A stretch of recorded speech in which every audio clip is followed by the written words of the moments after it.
Talk about an open-door policy that just ripped the door right off the hinges. The Obama administration, acting without Congress, quietly made it easier for people who have, quote, limited ties to terror to be granted asylum in this country.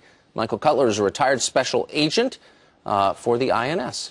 Mr. Cutler, thanks a lot for joining us this morning. Glad you're covering the topic. This is one of those stories it's hard to believe it's even real. They've loosened the restrictions on people who have limited terror ties? Well, and, you know, we were just having this discussion off camera. I believe in helping people that are at risk, but we're not vetting these people properly. And now we've lowered the bar among a population that the 9/11 Commission warned us might well contain terrorists among them. Realize that when someone comes from a country involved with terrorism, it's almost impossible to adequately vet them quickly. And we've had case after case. The guy that shot up the CIA in 1993, Cansey, applied for political asylum, then kills 2 CIA officers, wounds 3 others. Ramzi Youssef, World Trade Center bombing, 1993. Granted political asylum, plants a bomb in the garage of the World Trade Center, kills 6, injures over 1,000.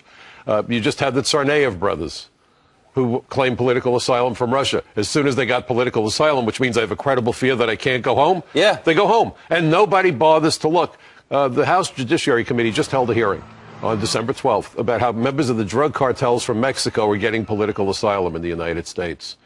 I want America to be compassionate, but they need to remember, our government needs to remember, especially this administration needs to remember, we have immigration laws for 2 primary purposes: protect innocent lives and the jobs of Americans. And if you're not going to deal with the national security implications, then you're undermining national security, you're putting Americans at risk, and they don't seem to get it. They are violating all of the recommendations. The whole thing is crazy. Listen, they're violating all the recommendations and findings of the 9/11 Commission. But the U.S. government really has only one job, and that's to look after the welfare of American citizens. You would think. That's it. You would think. So why is letting in refugees or people who claim they are? I mean, the refugees, you know, half the world has refugee status.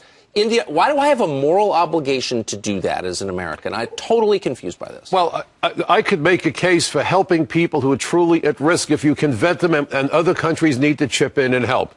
You know, my grandmother died in the Holocaust, and I think that if more was done back then, there might have been a different outcome. So I happen to be sympathetic to the idea of reasonable political... Well, we beat the Nazis. That's pretty good, no? Well, that's very good. Yeah. But 6 million Jews and 13 million people died along the way. So my point is, I understand the need to be compassionate, the desire, but we must never allow compassion to compromise national security, and we are. And we're doing it consistently. And the 9/11 Commission even warned us that political asylum was one of the methods of choice by terrorists seeking to enter the United States and embed themselves. So you would think they would say, let's tighten up. Well, instead, now they're lowering the bar and making it a cakewalk. By the way, these people, many of them will become voters, and trust me, they're part of the Obama coalition in the end. I mean, there would be Democratic voters. The numbers show that, so that's got to play a role. But you've also got the Republicans that want comprehensive reform because of money. It's both sides. We're getting slammed by both sides. I agree with you. I agree. There's no defending that. Thank you, Mr. Cutler. I appreciate it. Thank you so much for covering it. Have a great weekend. You wound me up. Holy Good.